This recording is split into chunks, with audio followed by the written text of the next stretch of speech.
సమాజంలో పెరుగుతున్న డిజిటల్ మోసాల నేపథ్యంలో మహిళలు జాగ్రత్తలు తీసుకోవాలని కాకినాడ జిల్లా సిడిపిఓ పూర్ణిమ అన్నారు. అంతర్జాతీయ మహిళా దినోత్సవాన్ని పురస్కరించుకొని ఐసిడిఎస్ ప్రాజెక్ట్ ఆధ్వర్యంలో మిషన్ శక్తి పేరిట 20 రోజుల అవగాహన కార్యక్రమాలు నిర్వహిస్తామన్నారు. మార్చి 2 నుంచి 20వ తేదీ వరకు ఐసిడిఎస్ ప్రాజెక్ట్ జగ్గంపేటలోని 3 మండలాల్లో నిర్వహించాలని అన్నారు. అందులో భాగంగానే ఇవాళ జగ్గంపేట మండలంలోని సైబర్ భద్రత, డిజిటల్ మోసాలపై మహిళలకు అవగాహన కల్పించారు. సోషల్ మీడియా ప్రైవసీ పాటించాలని, అనుమానాస్పద లింకులు, ఈమెయిల్స్, కాల్స్ పట్ల జాగ్రత్త వహించాలని ఏఎస్ఐ రాజశేఖర్ సూచించారు. ఎవరికైనా ఆన్లైన్ ద్వారా బెదిరింపులు, వేధింపులు వస్తే తమను సంప్రదించాలన్నారు.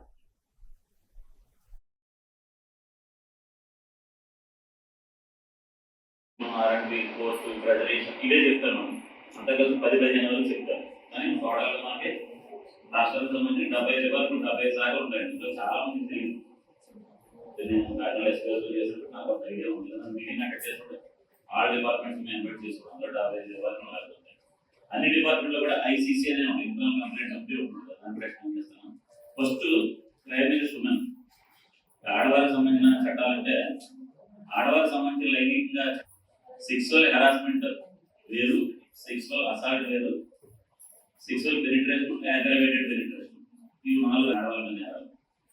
సెక్సువల్ హెరాస్మెంట్ అనేది నోటితో, మాటలతో, శాస్త్రాలతో, సైకిల్తో చేశారు. అంటే ఆడవారిని ఎవరైనా చూపులతో కానీ, మాటలతో కానీ, ఓన్లీ వాళ్ళు ఫిజికల్ ఫోర్స్ అంటున్నాం, వాటిలో కూడా సెక్సువల్ హెరాస్మెంట్ అంటారు.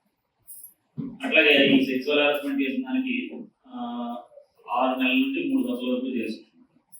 Sexual assault means criminal course ఉంటారు ఆడదాని మీద, అంటే ఒక చేయి వెళ్ళిన చీరలా క్రిమినల్ కోర్స్ ఉంటుంది. దాన్ని సెక్సువల్ అసాల్ట్ అంటారు. అసాల్ట్ అనేది హెరాస్మెంట్ అనేది నోటి మాటలు, సైకిల్, చేష్టలు, యాక్ట్స్, గెచ్చర్స్, వాట్స్. ఈ అసాల్ట్ అనేది ఫిజికల్ కోర్స్ ఉంటుంది. దీనికి 3 సంవత్సరాల నుండి 7 సంవత్సరాలు